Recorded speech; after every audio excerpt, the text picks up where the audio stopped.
Hi guys, Veston here, and welcome to the top 5 Pokemon Advanced episodes.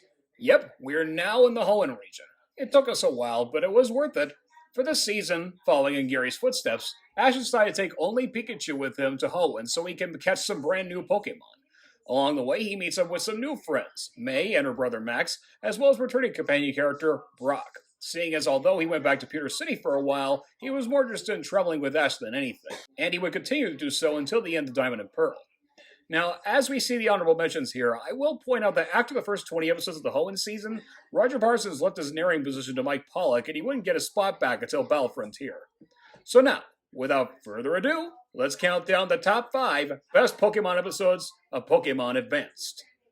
Number 5 is easy. There's no place like Hoenn. Written by Yuki Yoshihashi, Ash stumbles upon Pelberg City, May's hometown and where the gym leader lives. While May runs out to do some errands, Ash heads for the gym and tries to find the gym leader. But then he is greeted by May's sister, Max, voiced by Amy Birnbaum. As you may have guessed, Max started teasing Ash in some ways, like misnaming him Alf and stuff like that. Yeah, I know there are people out there who don't like this character, but I guarantee you he gets better as the season goes on. You'll get used to it. Ash then meets up with May again, who introduces her parents, Norman and Carolyn, voiced by Dan Green and Megan Hollingshead, respectively. Norman is actually the main gym leader of the Pelberg Gym. Unfortunately, with only Pikachu on hand, he can't have a proper battle with Norman until he gets more. But on a cheerier note, Norman decides to have a normal battle with Ash as practice. Hey, at least it's a better excuse for a delay than the one in Olivine City. As you may have guessed, Team Rocket shows up and snatches May's Torchic, Ash and the others fight them, and Max saves May's Torchic despite being pecked by it too many times. And when the matter's settled, Ash and May are ready to move forward, with Max as their companion. It's nice to see another gym leader that Dan Green voiced, and this is actually the first time someone younger than Ash or any of the other characters got to travel with him. Slinking its way at number 4 is a tale with a twist. When Ash and the gang take a break in the woods, May's Torchic loses one of the apples to a big, poisonous, and dangerous snake named Seviper. He seems more threatening than Arbok. He proceeds to attack Ash's Trico, but Pikachu uses Thunderbolt attack on him before he can do Trico any real harm. However, Seviper's attacks cause Trico to be injured by the Poison Tail attacks, and this leads Ash and the gang to take it to the Pokemon Center. Elsewhere, Team Rocket has overheard about the Seviper thing, and they decide to catch it as a replacement for Jesse's Arbok. But after a lot of pathetic attempts, this ticks Seviper off that while eating one of Jesse's rice balls, he eats part of Jesse's hair. This puts Jessie into a fury attack as she beats Seviper up with her bare hands. And once Seviper is down for the count, she catches it. There's an old saying, don't mess with Jesse's hair. Meanwhile, after recovering, Trico is trying to perfect his jump attacks after losing to Seviper. And after a few minor setbacks, it succeeds. And just in time, because Team Rocket kidnaps Pikachu yet again. But this time, they have Seviper with them. But Trico is ready. No matter what attack Seviper unleashes on Trico, it always uses a quick attack and frees Pikachu, allowing Pikachu to finish the rest off, and Trico became the hero of the day. Now, this was perhaps both a Trico and a Seviper episode. I know the episode is about Seviper and how Jesse caught it, but it was about Trico's growing development as a character in order to maintain attacks. Team Rocket may have lost Pikachu, but they now have Seviper along with them. For number 3, it was hard to choose which episode of the Doofer Islands I could talk about. Brave the Way was fun, especially with May sporting a green two-piece bikini, and Jason Griffith, the voice of Sonic the Hedgehog himself, was a brilliant choice to voice Brawly. Just one of the geysers with a good rematch between Brawly and Ash after the loss 10 episodes ago.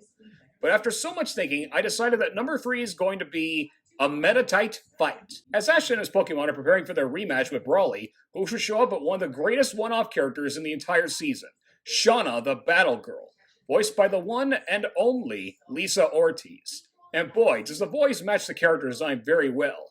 As with Lisa's other characters, she's very tomboyish and self-proclaimed to be Brawly's top apprentice and girlfriend. And when she overheard about the rematch coming up, she decides to battle with Ash against her Meditite. Unfortunately, before they could begin the battle, Brawly shows up in the nick of time to inform our heroes that a hurricane is coming and that they must seek shelter, with Team Rocket joining them as well. And it's here when we realize the awful truth. Shauna's not really Brawly's apprentice or girlfriend. Of course, she's just too proud to admit that, so Brawly had to fill in on all the details. Once the storm passes and after Team Rocket gets defeated, Ash and Shauna finally have their match. And once Ash wins the battle against Shauna, she has no hard feelings about her loss, and Brawly decides that she needs more training and offers to be both her apprentice and boyfriend. Now, this was a fun one, especially for a character like Shauna. When Lisa Ortiz voiced her, the only thing that pops into my head is Lena Inverse is a Pokemon trainer. Funny enough, Jason Griffith and Lisa both worked together in Sonic X. Crazy, huh? Number 2 is a tough one, but I'm going with a Poached Ego. In this episode, Ash and the gang meet up with Nurse Joy and Officer Jenny. The latter of whom is trying to track down a Pokemon poacher named Rico, voiced by Michael Sinter-Nicholas. Team Rocket's not far behind as Meowth finds a bunch of Ekans and coughing trapped in an electric cage that would be impossible for Meowth to even open. Team Rocket then meets Rico in person, who sees their Arbok and wheezing and wants to catch them, but not before a fight. He uses Fearow against them, but when Arbok tries to tie up Fearow, Pupitar uses a Sandstorm attack to blast them away. When Team Rocket gets chased down by a swarm of Beedrill, a friendly Cacnea comes to sit their rescue and shoos them away. Team Rocket, knowing that nobody should poach and hurt Pokemon, decides to fight against Rico and his evil ways, with Arbok and Weezing freeing all the Ekans and coughing from the cages and locking up Fearow. This, of course, makes Rico furious as he sends out Pupitar that within a matter of seconds evolves into Tyranitar. Of course, Tyranitar is no match for any of Team Rocket's Pokemon, and they are left with no choice but to release Arbok and Weezing and to take the other Pokemon to safety, while Rico's not looking. It was a tough sacrifice, but it had to be done. Eventually, Officer Jenny catches up to Rico, and she arrests them, and James catches the Cacnea they saw earlier, and together, they share a prickly bond. This one is amazing. It shows that even though Team Rocket is somewhat evil, they do have standards. And Rico was perhaps the second villain I've seen who had a Tyranitar as a monster Pokemon like the Iron Mask Marauder in Pokemon Forever. But what could top this episode? The number one Pokemon Advanced episode is Gonna Rule the School. Yep, it's a shocker. An episode where Max is the focus on here.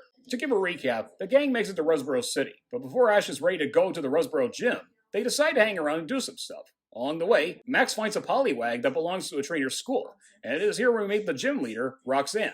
She is not only a gym leader, but she's also a teenage school teacher who teaches kids the ways of becoming a Pokemon trainer. Max decides to spend the day at her school, and along the way, he meets some new friends like Anita, voiced by Tara Sands, the kid boy, Tommy, voiced by Erica Schroeder, and a young boy named Kenny, voiced by Rachel Lillis. Comes no shocker that whenever Rachel did young boy characters, she always used her Misty voice for each of them. Unlike Misty, though, Kenny's afraid to touch all kinds of Pokemon, which is bad news for Max, but good news for Tommy to keep messing with them. While there, May decides to fulfill her new destiny, becoming a Pokemon coordinator. But when Team Rocket shows up, can Kenny stop fearing Pokemon, and will Tommy stop being a bully? Well, you'll have to watch to see for yourself, because I don't want to spoil anything about this episode as I did with the others. Now, this was a fun one. It's nice to see that some gym leaders have different aspects of their character. Norman, as we all know, is May and Max's father, and Roxanne, of course, is a school teacher. And I must say, it was nice that the people behind the show decided to give Rachel another character she could use her Misty voice on since she was no longer traveling with Ash. Well done, I must say. Well, there you have it. Those are my top 5 favorite episodes of Pokemon Advanced. There might be a few other good ones, but if you ask me, nothing could beat a trainer school, a battle girl, or a deadly Seviper. And as the theme song says, Ash wants to be a hero. As of this recording, Pokemon TV is now in its 7th season, Advanced Challenge, so it will be a while until we get to that season. But for now, thanks for watching, and I'll see you in the next video. See you around, folks!